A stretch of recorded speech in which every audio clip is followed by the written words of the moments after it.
Assalamualaikum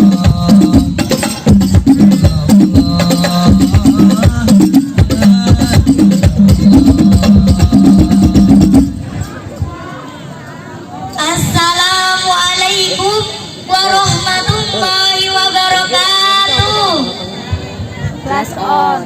Alhamdulillahirabbil alamin wa bihi nasta'in wa ala umurid dunya waddin.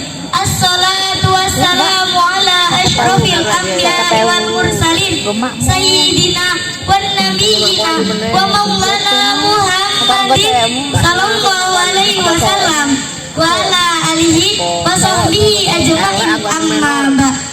Dewan Hakim yang masih dalam lindungan Allah, santri putra, santri putri yang insya Allah berbahagia.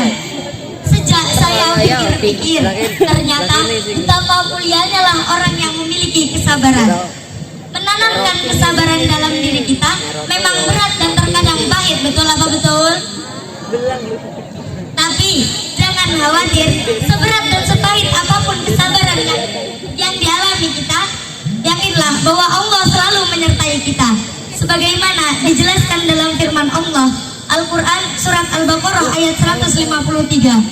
A'udzu billahi minasyaitonir rajim. Bismillahirrahmanirrahim.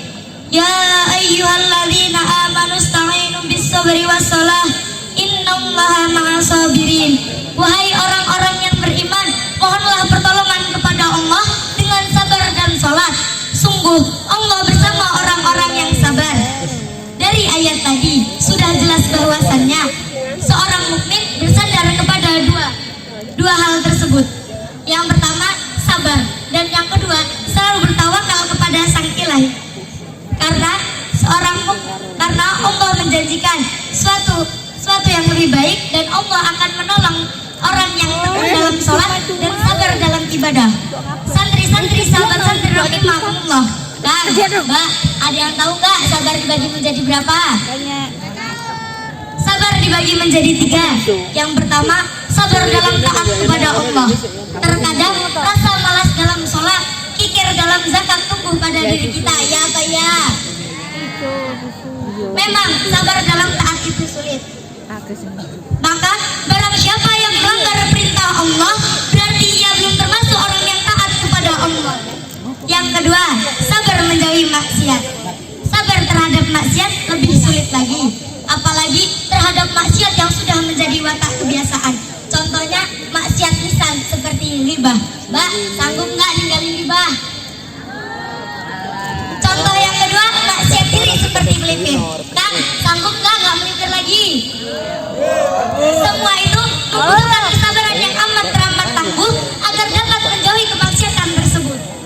Yang ketiga, sabar ketika mendapat musibah dan cobaan dari Allah Subhanahu wa Ta'ala. Musibah alam yang sering kita dengar seperti banjir, tanah longsor, tsunami dan lain-lain.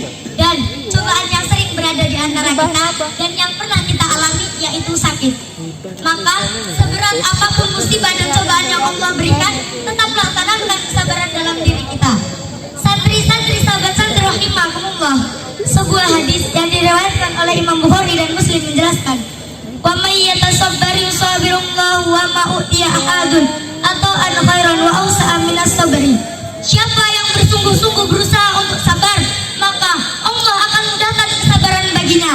Dan tidaklah seorang dianugerahkan oleh Allah pemberian yang lebih baik dan lebih luas keutamaannya daripada sifat sabar. Jikalau ada yang berkata kesabaran itu ada batasnya, maka ia belum memiliki kesabaran yang sesungguhnya. Karena sesungguhnya kesabaran itu tiadalah batasnya.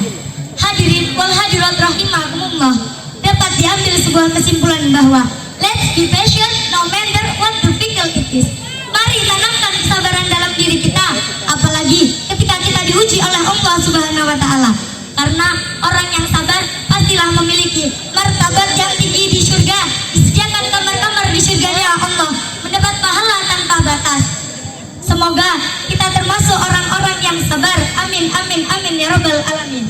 Cukup sekian dari saya akhiri. Qul wasikum wa nafsi bitaqwallah. Wassalamualaikum warahmatullahi wabarakatuh.